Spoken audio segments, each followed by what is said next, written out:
Oh man, crappy start to a Monday. Just God, I don't know. There's some days do the yoga, you think, oh yoga, it's gonna make me feel all great and amazing, and all I did was just get really freaking frustrated. Where am I here? How can I put myself on here?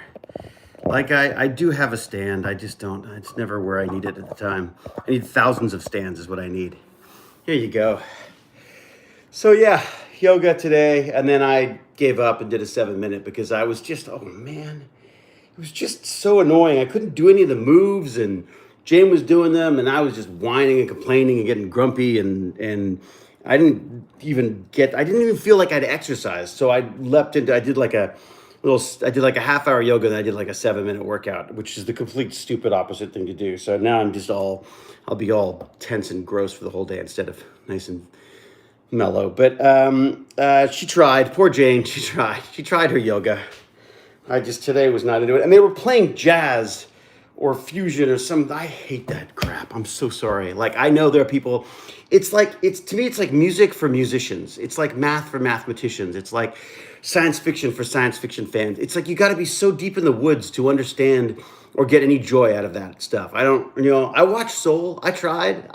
No, sorry, lost on me. Don't understand jazz. It just sounds like people just randomly playing instruments. The other thing, of course, that happens is because of my hearing aids, I find the music it just obliterates. It's not because of the hearing aids. It's because of my hearing. Music obliterates vocal audio for me.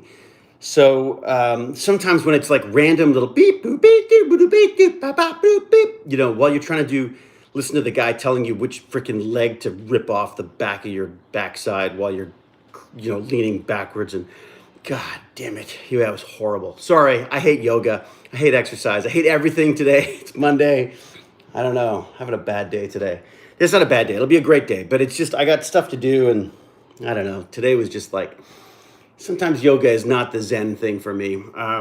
So as I say, I did a little bit of exercise at the end because I wasn't even sweaty. I was just grumpy. It wasn't even Monday blues. It's like the Monday reds, grumpy reds.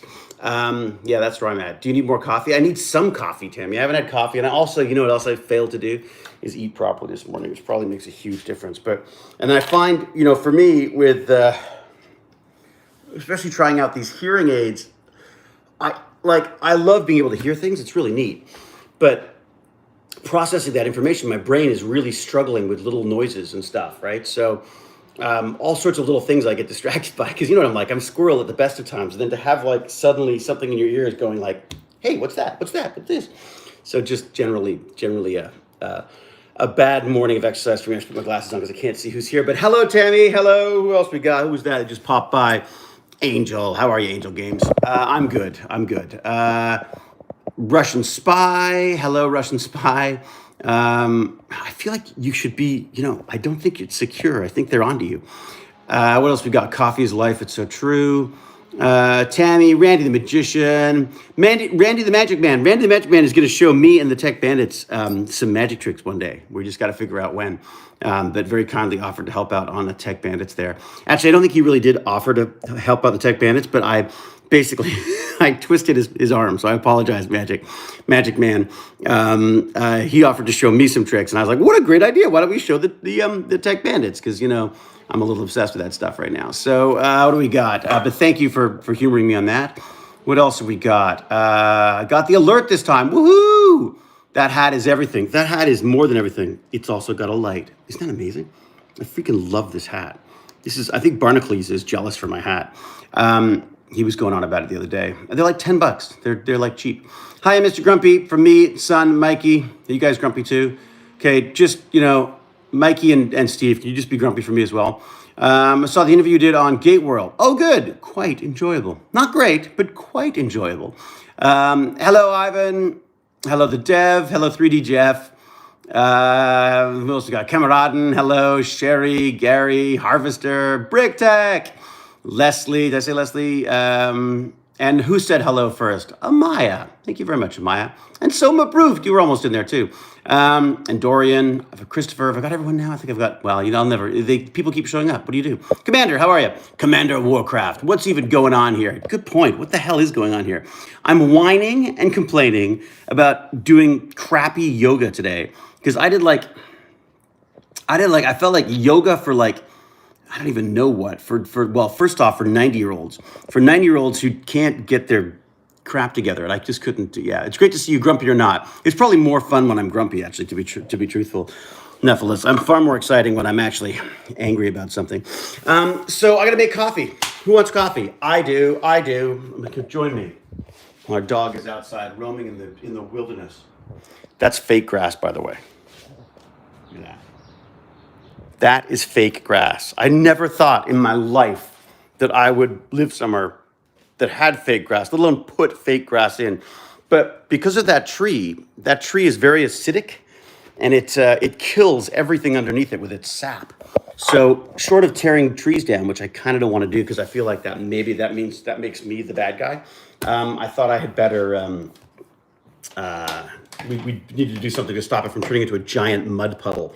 Because the dog does rather love his mud puddle. Well, sorry, her mud puddle now, but it was his mud puddle when Mars was around. So we did the fake grass, and it's actually worked out pretty well. And if you don't look very carefully and you're blind like me, it looks like grass anyways. So I'm just cleaning out the filters here and everything. I've got to get the Mr. Robot coffee machine going.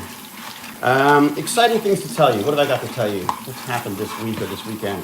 My nieces have just got into a couple of amazing universities with their amazing marks. So we had a little disastrous Zoom meeting with them, which was quite humorous. Watching the various family members try to navigate Zoom and feedback and microphones and all that kind of jazz. So it was just everyone, again, the Hewletts just all got grumpy at each other. God, my glasses are all fogged up. So I got a little bit of exercise. Sorry to hear about Mars. I remember from Dog's Breakfast. Yeah, the Rain Man. He was a lovely dog. I talked about him the other day, actually. You can go back and have a look. He was lovely dog. This new one is, I'm somewhat smitten with this disaster of a mutt that we have now. But boy, she knows how to, like my child, really knows how to push my buttons, get me grumpy. So, although it sounds like everything makes me grumpy right now, doesn't it? I need to myself some breakfast. But I think first coffee so I can get angrier. What other things of excitement for you? I took a couple of days off because my tummy was bothering me. I just did not feel up to my exercise. So I took it easy. It was quite nice, actually. It was quite a nice weekend. Lots of like Zoom chats and stuff this weekend. And then this week there's a bit of boring administrative stuff to do. And then near the end of the week, I'll start testing and stuff again so that I can start filming on Monday and Tuesday for the new show. Woohoo! Which I can't tell you what it is, so don't ask. I have a crazy boxer called Bernard. Bernard the boxer. He's bonkers. I gotta go. Harvester, you go. Have fun. Yes, we shall geek again another time, Harvester. Enjoy your day. I'm trying to think what else. Excitement. Succession. I just continue to watch Succession, which I freaking love. Just love it. It's so twisted and really, really, really, really good. Caught up with some friends in LA who are struggling to get renovations done in Santa Monica, which I fondly remember hating, if that makes sense. Trying to get any kind of permits done in Santa Monica is just insane. They are red tape crazy down there. In fact, they call them, what do they call it? The Soviet Republic of Monaco or whatever it is, because the joke is that it's about as communist as you get in California. So many rules, so many regulations. But anyways, it makes for a nice place to live, and we lived there for many, many years and loved it. And every so often, apparently my wife's been looking at properties down there. So who knows? Maybe we'll be back down in Santa Monica before we know it, because I'm always the last to know these things. I was the last to find out we had a dog. All right, I'm actually awake to catch you. Oh, good, Kendra. Thank you for staying up. It is evening in Bulgaria at the moment. Where are you, in Sofia? Bulgaria, my home away from home. I spent a lot of time in Bulgaria over the years. Not a lot of time, but I spent a lot of time filming over there, doing these crazy, awful sci-fi movies, which are really fun, but perhaps not the art that most of us assumed we'd be involved in as we got into this stuff. But boy, it was really fun because, crazy monsters and blood cannons and blowing stuff up and all sorts of crazy stuff. So it was like a modern day seance. It's actually a really good way of putting it. Who's that? Oh, Randy the Magician is saying that it's very much like a seance. I think that's actually a very good way of putting it. All the kangaroos are sleeping, Russian spy. You're a Russian spy in Australia? Do they have stuff you want to steal over there? Is that, I mean, I thought you were too busy over here, running Microsoft and stuff. Man, that hack is kind of terrifying. They're saying that it's basically compromised. There's like something like 30,000 like important systems in the States, and I'm sure elsewhere as well. We have our little spy division. What are they called? CSIS or something? What are you eating? Is it a stick? Fine. All right. So who loves Stargate? I don't know. There might be a couple people around here who might. I know I do. What do we got? All right, I'm turning the coffee on. It's going to make a horrendous noise, so be prepared. Here we go. I'll move away from it so it's not too horrible. And of course, it's jammed itself up. Is that right? Watch, this is how I fix it. See, I just look at it in a mean way. Stargate Universe. I'm addicted to it. Yep, there you go. Good coffee. Well, this is the key, is to make coffee that nice, freshly ground coffee, especially if you can get a robot assistant to do it for you. So we have one of those machines that you put the coffee, like the actual beans in the top, and it grinds it, and then does a nice drip coffee, and it's so good. It does. Built-in burr grinder. Which coffee maker? Tammy, are you going to make me get up and look again? I'll tell you what, when I go for my coffee, I'll tell you. Remind me. The McKay glare frightens machines to behave, indeed. Well, the fear is that is the look of, I will take you apart. I'm not afraid to take you apart, and I will do it if I have to. So while I was out doing deliveries yesterday, some strange lady comes up to me and tries to recruit me into her church after insulting me. Aha! Break you down and then build you back up to a life of Christ, or whatever it is. Was it a church, like church? Is that what the deal was? Percussive maintenance. I like that. That's a very, very good way of putting it. Addicted to cold brew now. I've not tried cold brew. Cal, I'm miserable. Let that help you feel better. Overdid the cycling, sprained every possible leg muscle. I want a sci-fi no more workout solution. I want a sci-fi work. Yeah, no kidding, Cal. Cal, who we've not talked nearly as much as we should have, Cal. It's been too long. So Cal, is this like, did you leap onto the cycling machine and, sorry, are you actually cycling? Are you like outside cycling around, or are you on like a machine? How are you so awake at this time in the morning? Because for me, it's what is it? What time is it now? There's a clock behind me. I have to reverse it. Was it like 10 o'clock? I can't really see. Yeah, just after 10. So for me, that, the kids, this thing gets up. Don't you? You get up. You like getting up. She gets up really freaking early, wakes us up, and then I usually just give her some food, and we have a thing called the Bicky Hunt, don't we? The Bicky Hunt. You remember the Bicky Hunt? Dun dun dun. The most dangerous hunt. And all I do is I just basically open the door and throw biscuits out the back, and she has to go and find them. And she's not very good at it, to be honest.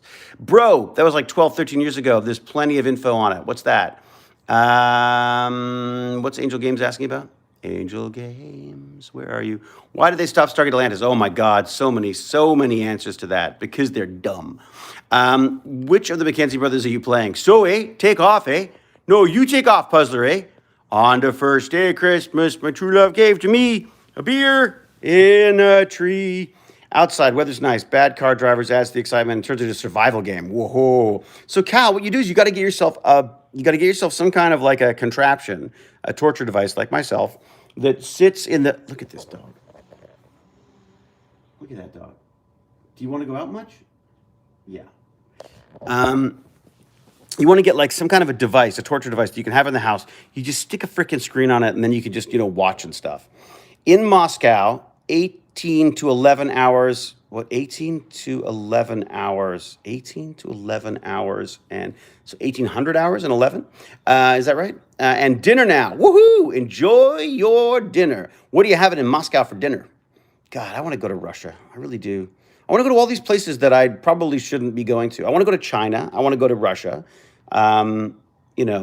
The puppers is adorable. It's true. A torture device like myself. I am a torture device. If you ask Jane, she would tell you that. Sci-fi workout is just McKay shouting one-line insults while he fixes puddle jumper shields and runs on a treadmill. Exactly.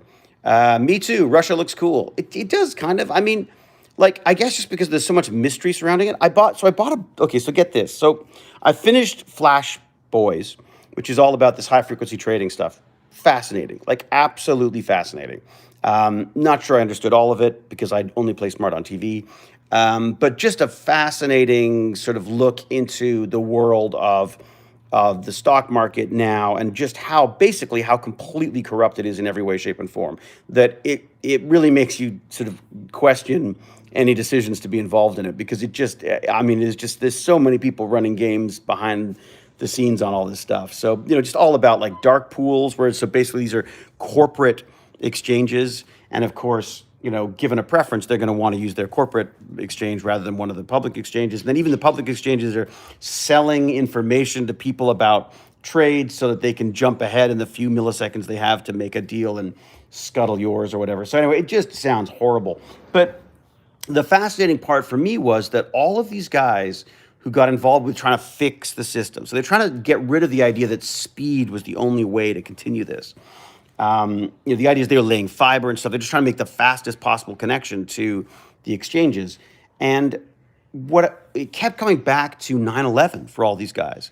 And they would each have their own stories about what happened on 9/11, because of course most of them were in the New York district, if not in the towers when it happened, or not in the towers when it happened. So a lot of guilt about surviving, and an entire shift in perspective on what a complete paradigm shift of their lives, because they would go like, okay, I'm making all this money, why, and at what cost, and what at the end of the day, what's the deal?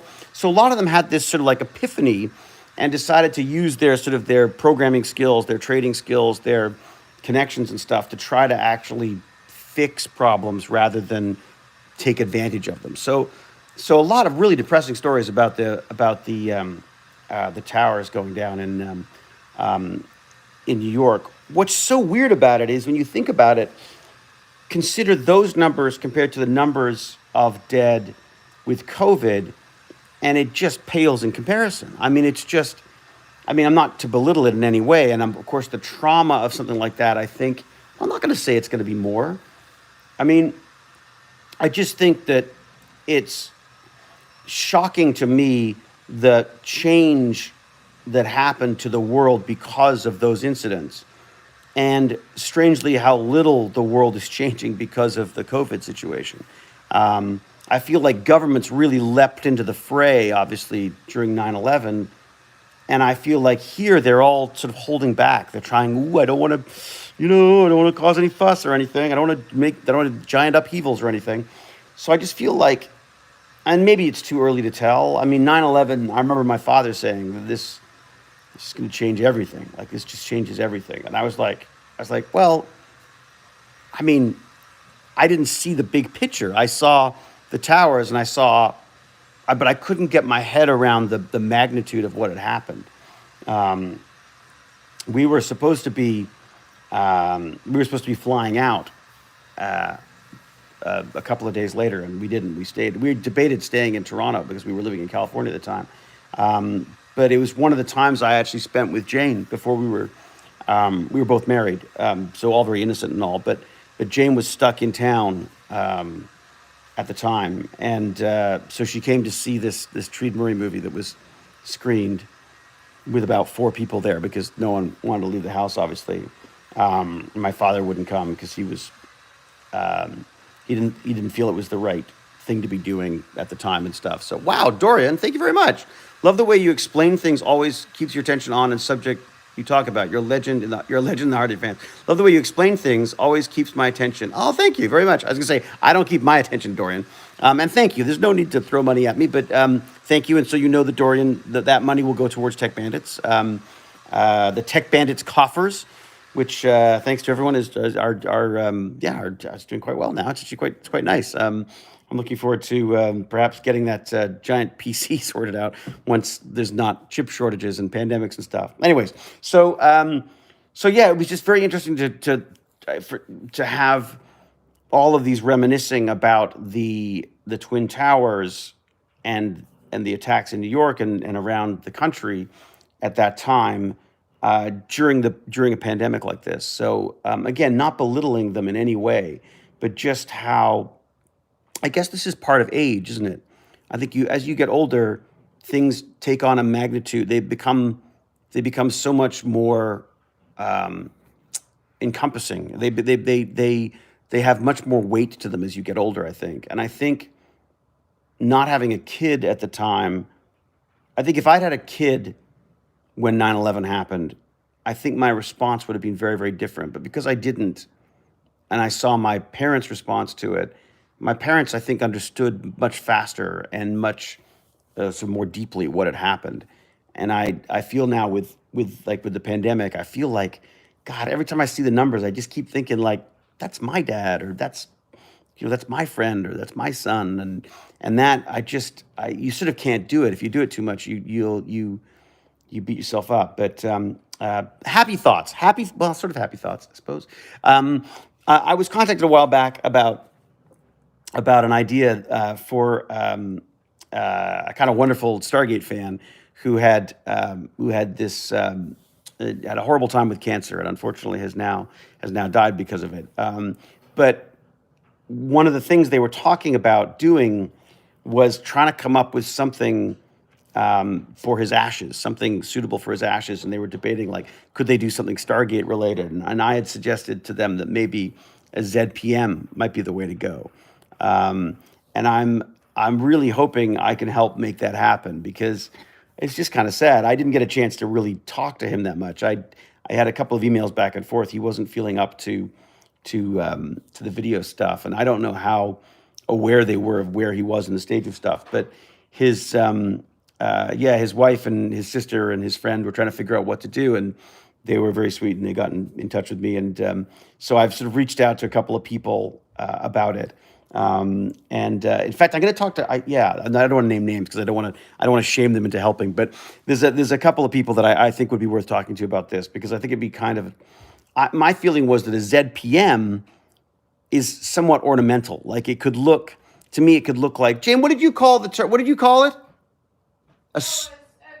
Like a crystal, like one of those salt crystals, like one of those lit salt crystals. So while it's nerdy enough for the Stargate nerds to know what it is, for us to know what it is, other people will just go like, "Oh, that's kind of a lovely little display." And I thought, if we could put like in the center of it, if we could have a vial for I'm guessing maybe some of his ashes. I think it would be kind of cool to do. So yes, I've reached out to a couple of people to see if we can help make that happen for her and him and them. Because he was a neat guy, really smart, very very very intelligent guy, and it's just always I don't know. There's every so often things just sort of get you. You know what I mean? And I don't mean in like a sad way because I'm not going to pretend that I know what it's like to lose someone like that. But my sister did. My sister lost her partner to cancer, and so I see the struggle, like just the emotional and the sort of psychological stuff you have to go through on that. So I just feel like if there's some way to, I don't know, help a little bit with something that is just not.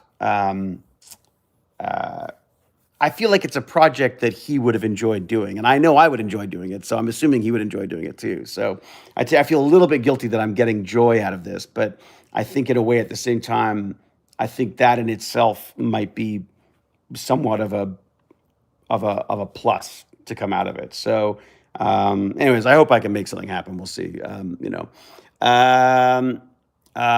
love your streams. I love my streams. Oh my God. Well, that's what I'm thinking, Dorian. So it would be a 3D print, do some sort of nice sort of translucent material, get some LEDs in there.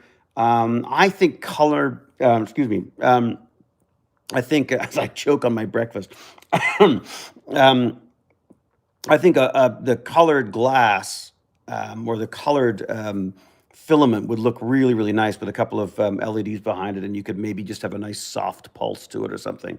I'm less worried about accuracy on this as I am trying to make it not look like an eyesore in whatever room it's in. Like I think it needs to appeal to people who are not Stargate fans as well. Like you don't want like mums and dads coming in and going like, "Great, you put our son in a freaking nerdy box." You know what I mean? Anyways, Chris Martin, how do I get into contact with MGM? I've got a Stargate idea that I think they'll love. Love you in Clarice, by the way. Thank you, Chris. Chris, oh my God, ideas. There's a lot of Stargate ideas out there. I don't know how you talk to MGM about that, to be honest. But yeah, the problem with Stargate is not the ideas. The problem with the Stargates is the logistics. There's so many of the legalities and the ownership and the copyrights and the who's owed what to who. And yeah, there you go. Brad Wright, good idea. But that's the problem with Brad. I mean, Brad's probably getting a billion of these, Can you say hello in Bulgarian? No, I can't. Angel, what do you got? Tell me, teach me how to say hello in Bulgarian. Resin print each section will be translucent. Yeah, there you go. So maybe that's the way to go then. That's a good idea. Thank you, Gary. I will ask my friends about that. David, I have a question. What happens if you walk through a Stargate from like the other side? You come out the other side? Brad probably has like 10 solid stars. He's got, like I say, our ideas are not the problem. Our ideas are not the problem for Stargate. The problem is the logistics and the ownership and the rights that are owned and divided amongst many people right now. Jerry has a resin printer he needs to use. There you go. There's that too. I'm not guilting anyone in right now. God, it was so much fun to do Tech Talk again this week. I only did an hour this week because I just had to do. I felt bad. I had to help out I need to do stuff around the house, and I feel like I haven't been doing that. So I restricted it to an hour, and I think I might do that now because then I can do more of them. I feel like I can do more of them if I can do an hour and a bit than if I'm trying to do like the afternoon just disappears, and I worry that I'm not perhaps giving the kid and the house, the dog, and my wife the attention they need on the weekends. Although my wife would probably prefer that I just leave her alone on the weekend. It's probably more like it. I do. Yeah, it's a flashlight. Which setting would you like? Would you like this setting? Or would you like the slightly lighter setting? There's a little, you can just slowly turn it down or off. There you go. Isn't it cool? Russian Spy, yeah. When you vaporize it, it doesn't work that way, sadly. What's this? What do we got going on? What do we got? There's a conversation I'm missing. I'm missing a conversation. If you mean walk through the back end, then you'll vaporize, basically. I can't get into those discussions. I can't get into those discussions because I know I'll get it wrong. I think people underestimate the amount of work that goes into making a movie or a show. Yeah, Gunko, it's not. It seems like just like it, like I don't understand why it hasn't happened earlier, to be honest. I don't understand why they stopped the show in the first place. There's a lot of politics around that show. It was on the air for a long time. There were a lot of different personalities that I think at various different levels of production that perhaps wanted to do other things. It's a family, but it's, there's that dysfunctional aspect to it as well. And also, as I say, it's based on a movie written by two guys who don't work together anymore, who at one point weren't talking to the studio that was making it. Then there was, people who were originally involved in the first show that weren't involved in the next show and that basically got either pushed out or moved on. And there's all these little strings that have to be pulled together to make it happen. Flanagan was looking at raising money to buy the rights back, but I think the idea of, I think even if you had the funds, I think the funds would have to be considerable, I would think, because there's so many loose ends to tie up, and money. Dimitri, don't apologize for your English. You got that down. Stargate Universe, I thought it was beautiful. The Stargate Universe was absolutely beautiful. It was beautifully acted, beautifully written. I think it suffered from the name Stargate because it was so different from all the other Stargates that came before it. It was unexpected, and I think perhaps didn't tap into the same audiences that had been established by SG1. There was a certain tone to Universe, which was fantastic. I mean, but it was very much more like Battlestar than it was like, like our crazy show. So I think, I think they were trying to do something different, and I think it probably would have been helped more if it was just called Universe and there happened to be Stargates in it. But because it was Stargate Universe, obviously, because how else would you launch it?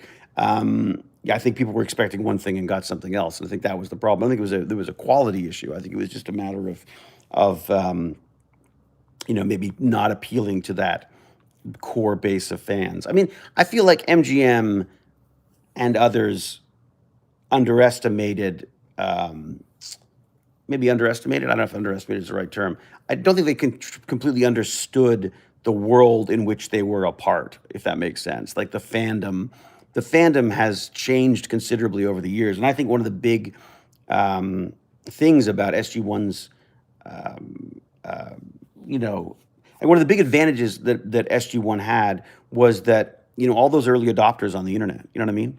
There were a lot of Stargate fans. We were all computer folks, right? So I think they rode that wave as well. So, but I'm not sure that MGM really kept up with it. I feel like they struggled to keep to understand what exactly they had there, if that makes sense. And there's people constantly trying to monetize the fan base, and it just gets a bit gross after a while, because the reality is that I mean, even the conventions and stuff, I get a bit weirded out by sometimes, because the reality is these are just people who like a show, and I feel like sometimes it's just seems to be a matter of like, how do you monetize? How do you make money off these things? And I worry that sometimes that pursuit to make the most money out of something doesn't always gel very well with the fandom world, if that makes sense. I know for me, sometimes I feel a bit like look, when like cool merch comes out, I'm all over it, right? That's another thing. I wish MGM had done a better job with the merchandising stuff, because I never felt like they had the cool factor that most of the other sci-fi stuff that I've seen has. Although that said, I really do like the Wyvern Gaming RPG. So there's a Stargate RPG based on 5th edition Dungeons and Dragons, and it's pretty great. I really enjoyed the couple of games I played of that. And I'm not attached, not affiliated, I'm not monetizing that. I just offered to do it. Well, they asked, and I offered to do a couple of games with them, so I did. Oh, it just reminds me, I got to get back to David Blue. David Blue's asking me about a charity D&D in May, which I don't think I can do. I just feel like I've taken on so many things at this point now, where I have to start saying no. I'm not good at saying no. I've never been good at saying no. What did a real ZPM feel like? Was it plastic? As it looked quite heavy?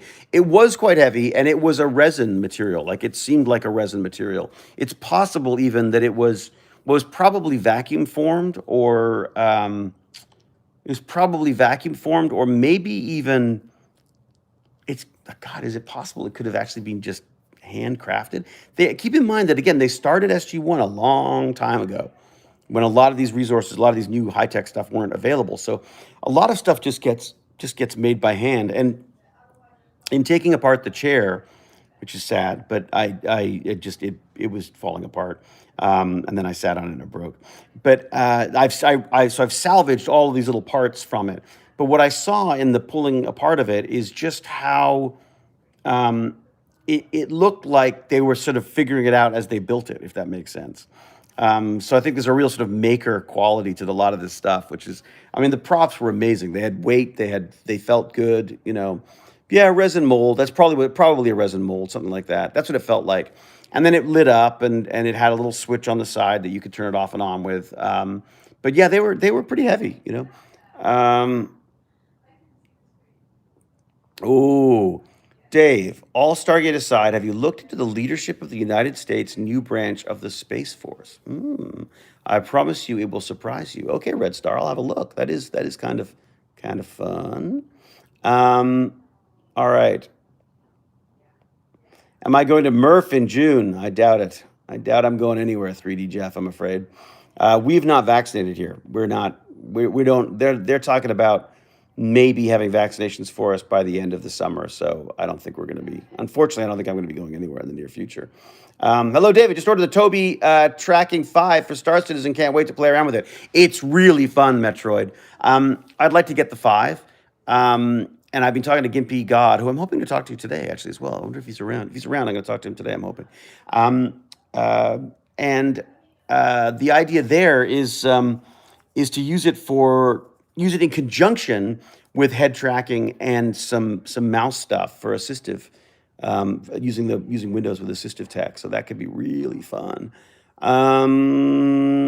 Did they have actual military on set to teach you what to do?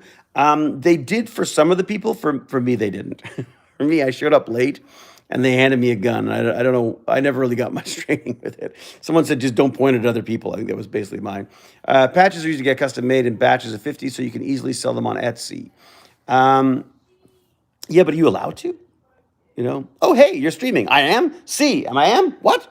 This is live? I just thought I was talking to myself on my phone. Has anyone dropped his ZPM? Maybe. Possible. It's possible they might have. I can't think who. I was an early backer for it. Oh, good. Oh, great. Leslie, is that the game? Is that what you're talking about?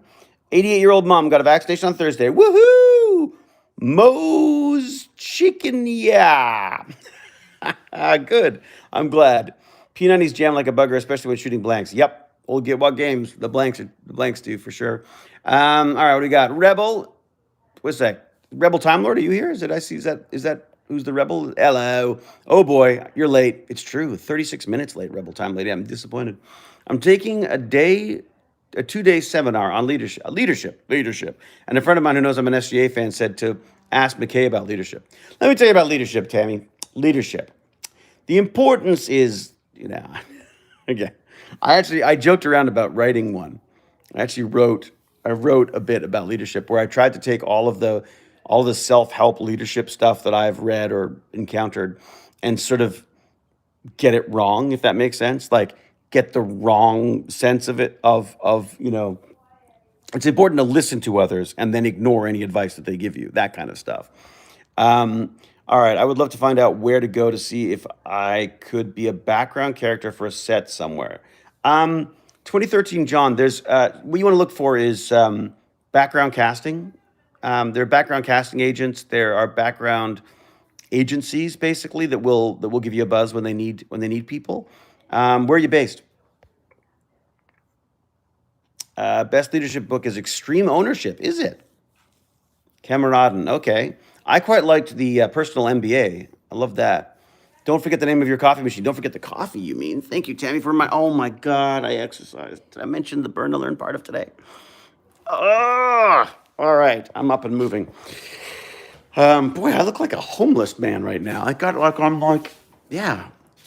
a homeless, like construction worker guy with a orange thing. Where's the dog in again? All right, I need coffee. Have you tried to get a role on Doctor Who? Oh my God, that would be cool, wouldn't it? The problem is I don't want to roll on Doctor Who. I want to be Doctor Who. You know what I mean? Did you see, oh my God, what was that episode that Ben Browder did? He was freaking great in that. Ben did an amazing job. So I've been doing background work. Oh, in Atlanta, there's tons of stuff shooting in Atlanta, isn't there? Or there was. What do we got? So where are you based? Oh, Barrie, Ontario. Oh, John, there's tons of stuff going on. Just look up, you may have to drive into town, but if you want to do background work, I'm going to be honest with you, background work is it can be pretty brutal. Like it's not, I think the film industry is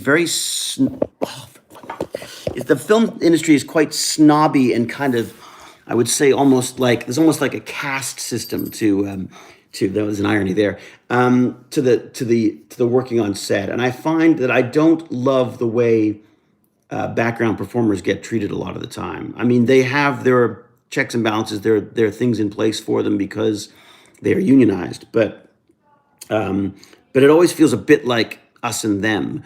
And I always worry that on days that I'm feeling kind of shy or I'm in my head or whatever, and I don't get a chance to say hi to everybody, or I don't have some days, like I feel like some days I'm introvert, some days I'm extrovert.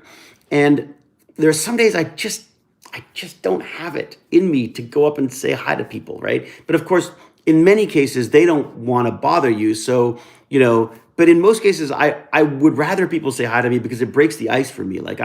What's so funny is everyone just assumes that I'm like a total extrovert on all these things. And when I can find it, when I've got it, I guess when I have to do it, I suppose I do it. And I suppose I should concentrate more on doing that. But there are definitely days that I feel like I've been in a room with 100 people and I haven't said hi to any of them. Because in saying hi to one, you'd have to say hi to everybody. And then I never know how to handle it. But background performer is, yeah, it's tough work because you're standing around for a long time. It's probably not so bad now, actually, because of COVID. They're trying to keep the hours down. They're trying to keep the numbers down. I'm curious to know if it would be difficult to get into it now or not, whether there's like more competition because there's less background performer work going on. But I'll tell you, and I'm going to say this again, I think I've said this before. If you want to get into the film industry right now, I would not be writing, I would not be directing or any of those kind of gigs. I would say, first off, there's a ton of need for COVID people, COVID protocol people. It's a great way to be on set, and you are interacting with every different element of the set. They need people all the time. I don't know what it's like as a job, to be honest, because it's such a new position at these gigs. But you also need people who have the logistic skills, people who can figure out how to use spreadsheets to tell or write up applications and stuff to let production know who's being tested and when they need to be tested, and basically contact management, contact tracing, that kind of stuff. So there's some really neat stuff to be done there. Also, script supervisors. It's one of those like lesser known jobs on set that people always seem to be looking for good script supervisors. So there's that. Also, we're talking about props. We're talking about 3D printing and stuff. Props. Get into props. Get into building visual effects stuff, or doing visual effects for that matter, digital effects, that kind of stuff. I think there's, depending on what you want to do, I was a background performer once on a film. And I so hated the process that I assumed that I didn't want to act anymore because I thought that's what acting was. And it's not. It's a very, very different skill. And it's a very, very different, I think, mentality that you have about stuff. You'd think it's about standing out, but it's not. It's about basically, almost fading into the background. So, it's a very difficult job. Standing in is great. Is another great job because you're on set all the time. You're interacting with the actors all the time. As long as you do it properly. I mean, Chuck was amazing before he started. He used that as sort of a jumping off point for the acting, and he's a fantastic, wonderful sort of performer, actor guy as well too. So, but as long as you're aware of what your job is. Your job is not to stand on set talking. Your job is to make sure that you're focused on what the cameras are doing. And it's something that I've done more and more of lately, is try to stand in when I can. The pandemic, they won't let you. They make you leave the set because they're worried about, obviously, infection and stuff. But up until the pandemic, I started trying to stand in as much as possible because I felt that I learned a lot more. Rarely are there enough stand-ins for all of the people in a scene. So if you can stand in and you are focused on what they're doing, it's just a great way to help without being a hindrance. Because the reality is, as soon as you stop talking on set as an actor, you're in the way. That's the truth. So hello from Barcelona. Barcelona, fantastic. Oh, another place I need to go. All right, what do we got? Yes, that's right. It starts with Ted Typo and it leads to Meredith McKay.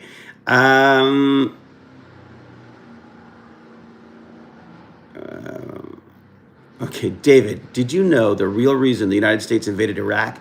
What if I told you they were looking for a Stargate that Saddam had in his possession? That'd be a great flick right there. What do you think about writing your own fictional role plays on YouTube, acting them, publishing them, and then showing them to a casting director? I wonder if they take notice of that stuff. Scottish undertones. I think it's a brilliant idea, frankly. I think you want to find roles that you like, or that you think, that's the wrong advice. Don't find roles you like. Find the roles you're going to get cast in. Like I would love to be the handsome and buff lead, but that ain't gonna happen right now. So my hit is basically, I would say, if we were to describe the type of characters I play, they are hilariously unhappy. That's basically where I'm at with stuff. To lesser and greater degrees of hilarious, right? I mean, sometimes if you're not doing a comedy, it can be funny, but it's still kind of a, that's my sort of my core for a lot of this stuff. So you want to find out what kind of a character you're going to be playing. Look at the shows that are on that you stand a chance of getting in on, and then write one of those roles, or just do one of those roles. Like, you could literally take a monologue from one of the shows that you think you might be right for, and record that. The key there, though, is really good sound and really good video. Honestly, sound's more important than video, but I think you got to be close enough that they can see your face. I see a lot of this stuff.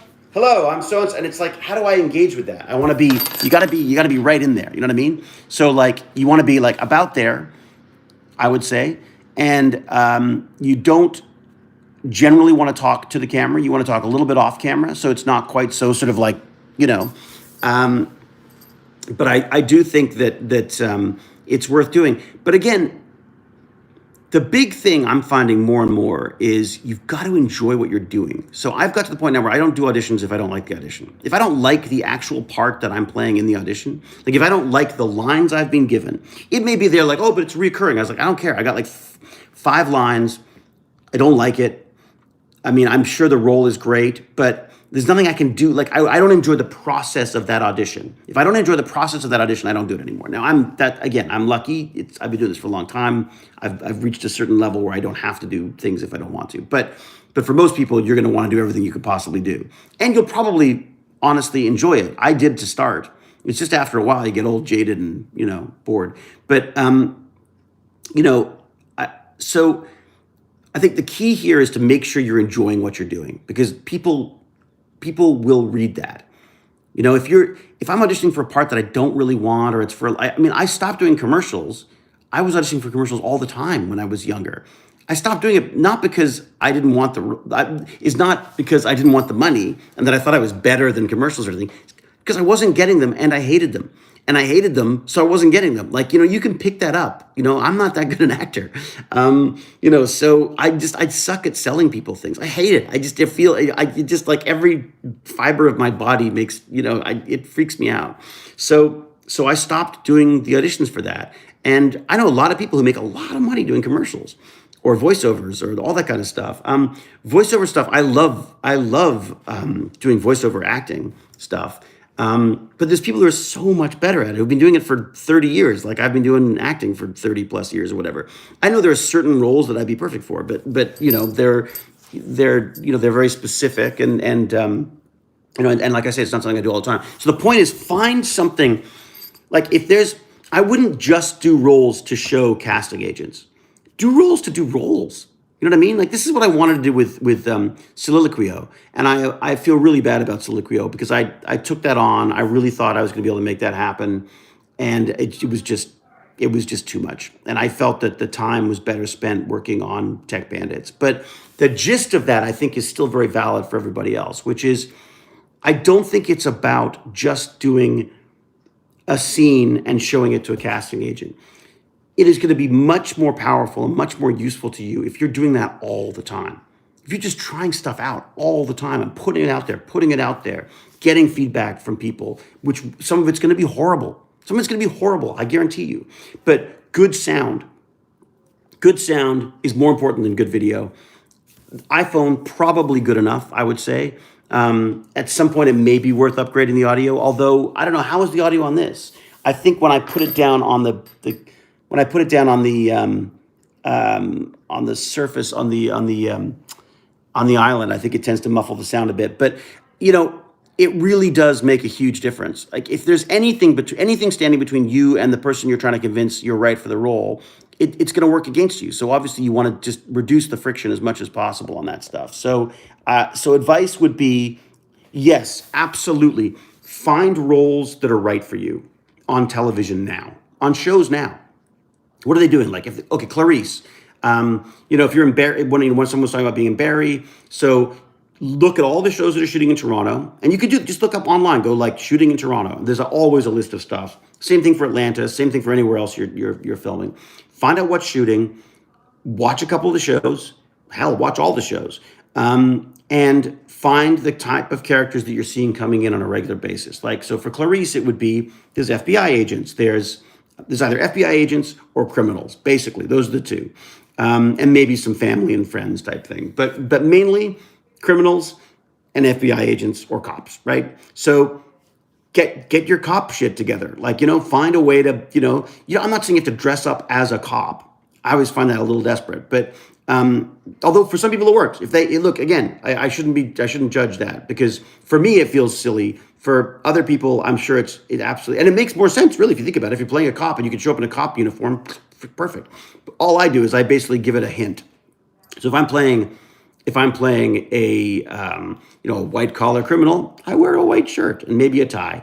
If I'm playing a cop, I tend to wear like a blue shirt with a tie. You know what I mean? Like, it's just little things just to give the sense of formality. I'm not going to wear this if I'm going in for suits, right? So look for the shows that are on. Find the characters that are recurring on them, and then I would say just start putting stuff out there so that when the casting agent comes to see your YouTube channel, which is probably the best place for it, honestly, or maybe Vimeo. Maybe Vimeo might be a bit more. Vimeo's got a certain sort of professionalism to it that maybe YouTube doesn't, but it also doesn't have that ability to be discovered, right? The advantage of YouTube is that you're acting. It's like, how do I become an actor? You're already doing it because you're performing for YouTube every freaking day or every week or every month or whatever the frequency is you want to be doing. But if you put a channel out which is just for you, that's it. Like, as long as you're not thinking this is gonna, don't do it for money. YouTube is not for money. YouTube is just for, like, I do this because this is like therapy for me.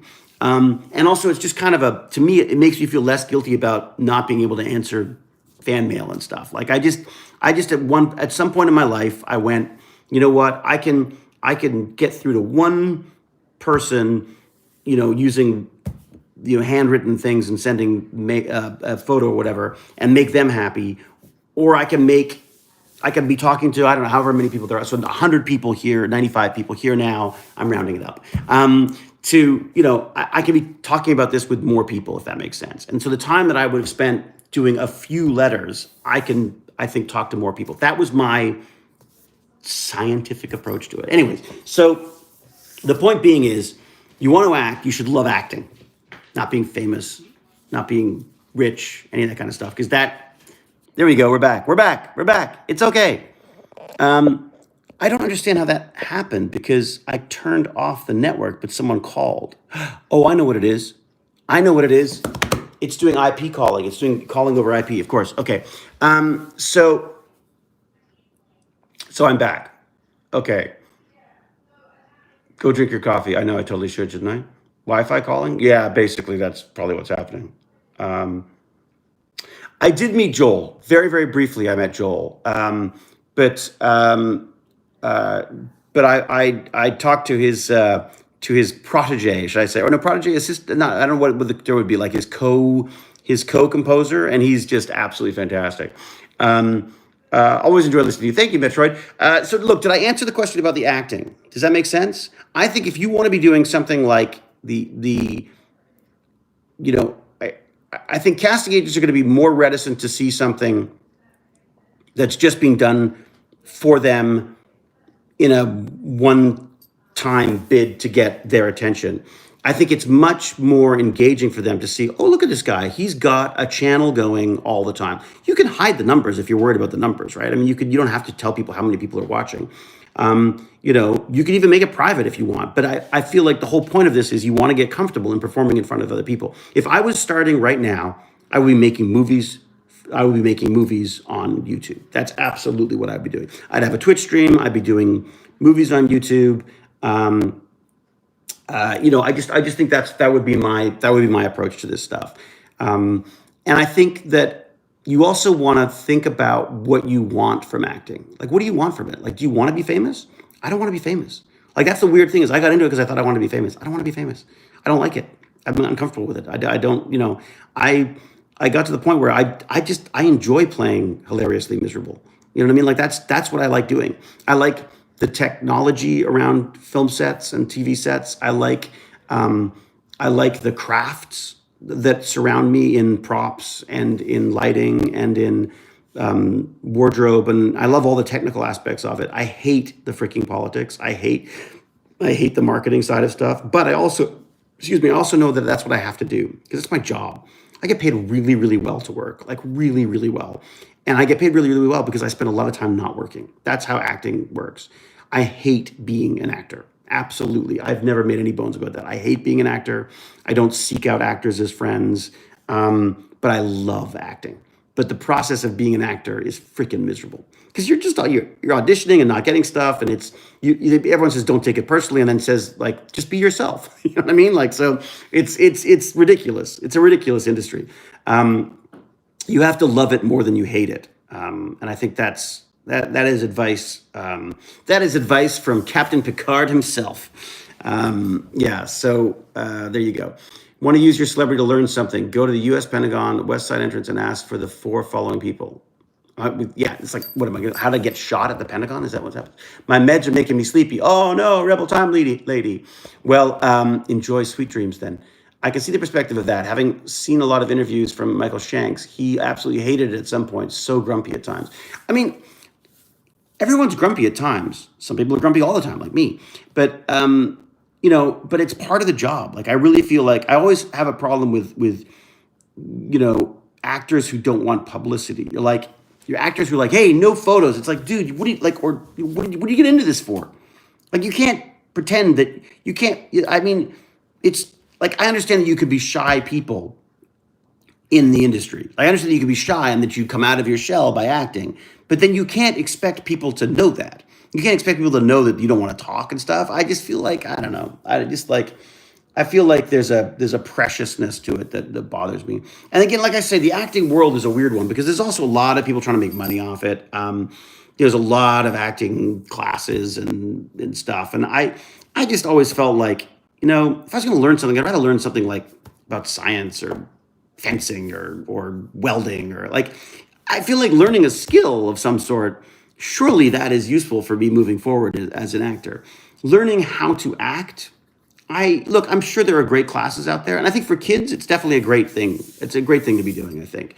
Because I think there's certain things you can learn. And there's definitely technique stuff that you could learn. Like, I wouldn't say don't take an acting class. I just think that you can, it can become like a subscription that you just every month you're out there trying to. If people are trying to sell you how to be a successful actor, then I would not take those classes. But if you want to act, you need to act. Like that's the thing is like you need to be doing it, and it's so much fun when you're doing it, whether you're getting paid or not. It's just so much fun doing a short film, doing a feature film, doing a TV thing. In a way, the non-paying jobs are more fun because you usually get to sort of spread your wings a little bit more. You get to sort of like try some new stuff. But I love this idea of like filming something. I think that's like film something, film a lot of somethings. Try different things, see what works, see what doesn't work. I mean, you may go like, ooh, I ain't playing that again. That's not going to work. Scottish Undertones, thank you very much. Thanks for all the advice. It's amazing. I feel like the future of acting may lie on YouTube anyway and not waiting nervously in the audition room. I absolutely agree. Scottish, one of the reasons why I'm here is because I realize that my son and his friends are not watching television unless they're forced to, for the most part. Not everyone. Some kids are, for sure. But a lot of the kids I know aren't. And I myself am struggling to, pick out the diamonds from the rough of the many things that are out there on the streaming platforms and stuff. And I often find myself defaulting to YouTube for answers to things that I want to know about and learn about. So I do feel like YouTube is the future for that stuff. But I think the other thing is that the industry has this snobby attitude towards this stuff where it's like, well, once you get to a certain amount of numbers, then maybe you'll get a television show. And then a television shows are real. It's not. it's just not the answer, because then you have no control. Then someone else owns your message. Someone else owns the whole thing. What I love about this is no one's going to tell me what to say or what not to say. I mean, within reason, obviously. Jane might, but it allows you to do what you want. I know it's not acting. This isn't acting. I know that, but it is public speaking to some extent. I think there is a certain amount of like. I mean, This is something that I've taken a long time to get to the point where I'm actually comfortable enough to be doing this kind of stuff with. I remember that first time I pressed go live on YouTube in a cab in New York, and I was like, you know what I mean? Like it's both terrifying and invigorating at the same time.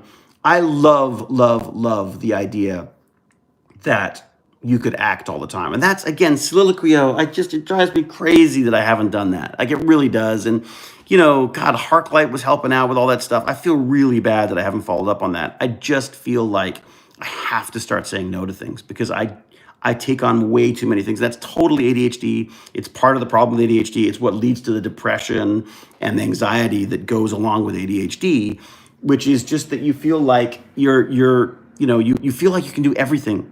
At that second, you feel like you can do everything. And then when you actually try to do it, it's a whole other world, right? So, amateur theater, there you go. Amateur theater as well, there you go. Got married, kids, now there's no time. No kidding, Gary. So Gary was doing amateur theater for years. Well, there you go, Gary. So maybe now's the time to, brush off a couple of monologues and start doing some stuff. Maybe I should just set up a. What if I just set up a soliloquio YouTube channel? But no, then how do people submit and stuff? I don't know. I mean, I feel like there's so many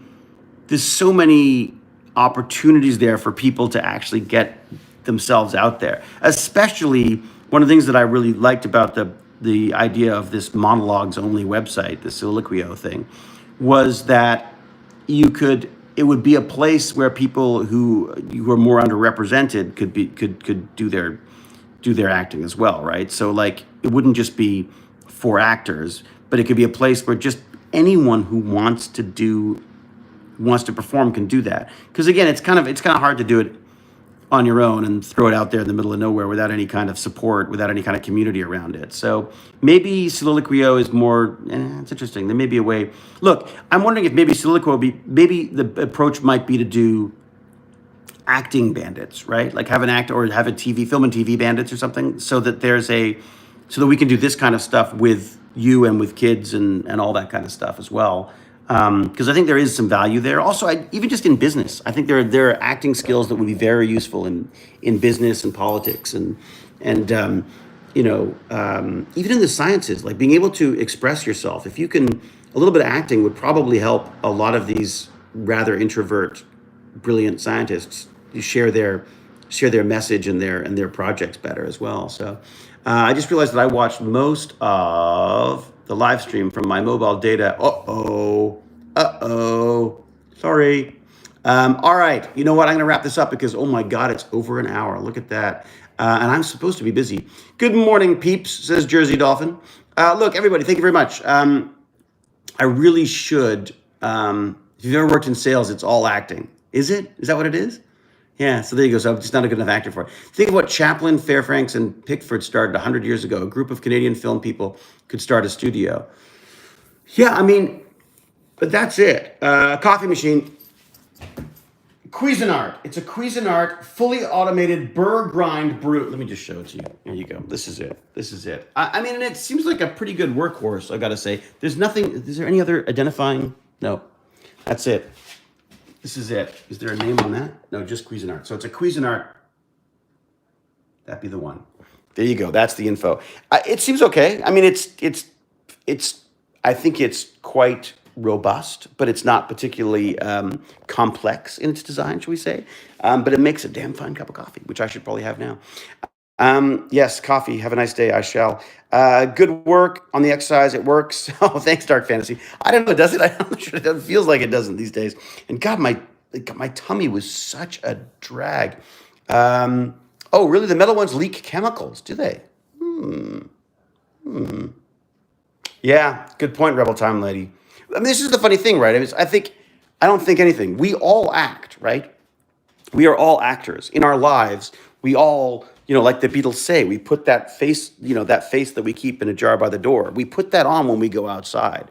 I mean, this is me, but it's not me, if that makes sense. Like, I think there's a often a sort of a schism between what we present to the world and what's happening in that dark, wet place that is our brain. You know what I mean? Which, by the way, that's talk about Burn and Learns. That's my new read right now, is the Eagleman book on the brain. Oh, yeah, we are complex beasts. We are, and the brain be a good one to look at. What's up with Tammy? What's up, Tammy? What do we say to Tammy? I wanted one for Christmas, and hubby got me the wrong one. What? Oh, well, don't tell him that. Look, he was just trying, Tammy, for God's sake. So what you do is you take that one and you put it in his office, and then you get a new one for the home. Look, it has its problems. It does jam every so often, and that really bothers me. And what am I saying? Actually, I get mad at it, and Jen has to come down and like separate us every so often because we get into arguments about why it won't make the coffee. So I don't know. Does anyone else have a coffee maker they like that has automatic grinding in it? So I mean, I feel like I like this one, but I don't know. I don't know from what other ones there are. I'll tell you what's great. If you're not making a lot of coffee, my favorite absolutely is the little Nespresso. This beast. Oh, like that's because you just go pop those suckers in, quick shot of coffee, you're up and running. Best thing ever. Worst thumbnail ever, by the way. I do try to do that. So rail fanning and stuff. Rail fanning. Was that like railway stuff? So yeah, I go out of my way. Long ago, I realized that I am not a good photo taker. I am not someone who takes. I am not photogenic, shall we say. So I go out of my way to make sure that none of my photos are photogenic. And as a result, and I think I learned this from my father, because my father, when I tried to get a good photo of him for his 80th birthday, I had to blow up a photo of a bunch of people with him in the very background. The only photo I could find of him smiling. So there you go. T, we need Stargate with Rodney. Yeah, we need Stargate Rodney. It's true. Yeah, like Picard, only with like Rodney. I'm telling you, I've said this before. I'm going to say it again. My pitch for Stargate is Stargate Academy. It is a school for, people coming into the Stargate program. Nice, you get all your young, sexy, whatever the Gen W's are, whatever the hell they are. And so the networks are happy, the studios are happy, marketing's happy, and then you wheel in us old folks to be the teachers, right? So I'll be vice principal Snape McKay, and then Amanda Tapping can be principal. I'll give her that. She'd be much kinder as a principal. But I could be like Snape, but McKay. And every so often we can go on the odd mission and stuff. I think that'd be the way to go, man. I think that'd be freaking great. Let's shoot that on YouTube. Not allowed to, by the way. See, this is the other problem. Like, I can't. People ask me let's do it. Why, you got McKay? Let's go do it. We can't. We don't own these characters, right? So, yeah. I want the gate to be public in the next show and not a secret project. Very good. Although there's like a rule in script writing that says, don't let the press know. It's like once it gets out into the world, it's very, very difficult to make it real, if that makes sense. The beauty of keeping things secret is that it's a much better story generator, if that makes sense. If it's just out in the public and normal for everybody, it's no longer the story generator it used to be, right? So there you go. Gym coach Ronan. Oh my God, that's hilarious. Yeah. You could bring him in for like combat training every so often. Oh my God, Grandma. Hi, Grandma. How you doing? Junk Saint's grandma. That's fantastic. How's Grandma doing? She got vaccinated yet? Grandma vaccinated? Although probably, God, everyone's grandmas are a lot younger than my grandmas. So hang in there, friendo. Old Get What Games. What's going on, Old Get What Games? Just back from a wander with my O2 in my frame. Long COVID sucks along with the big C treatments. Oh my God. So is it okay can you get vaccinated though while you've got, is cancer, I'm assuming, is it cancer we're talking about here? Old Get What Games? Yeah, me neither, Jersey Dolphins. My grandparents are gone too. They would not have enjoyed this, I'm sure. I know. No, I knew what you said, Kendra. Hang in there, friend. Yes. Old get what games? I have had my first jab. Oh, good, good. So it does work then with cancer. I asked for entirely selfish reasons because someone very close to me has that, and we were wondering whether they would would they be okay with the jabs? Waiting on the second. Very good. But that means, look, as long as you're partway through the treatment, that's helping right already, right? My oncologist has them available for fellow patients who want them. Oh, good. So get them. Go get them. Class on ancient tech and Asgard tech. Yeah, there you go. There you go. So that's what I'm saying is, like, it's kind of perfect because it's got everything you would need to bring back any characters you want. You could bring back SGU, you could bring back SG1, you could bring back anybody you want with this stuff. Hell, you could bring in Goa'ulds to talk about stuff. I mean, like, it's like there's so many opportunities there. Wraith, there's so many opportunities there with a show based around the Academy. I'm sure someone's thought of it before, but yeah, that would be my pitch if I was going to pitch a new Stargate. Just chugging along. All right. Old Get Well games, you look after yourself. That's good, though. You're out there walking around, as you should be. That's very good. Then you got your O2, which is good, because if you get attacked by a shark, you could throw it in their mouth and then shoot it, and it would blow up. Just saying. All right. I think it would. Did we decide that that happened or not on Mythbusters? I can't remember whether that was a valid thing or not.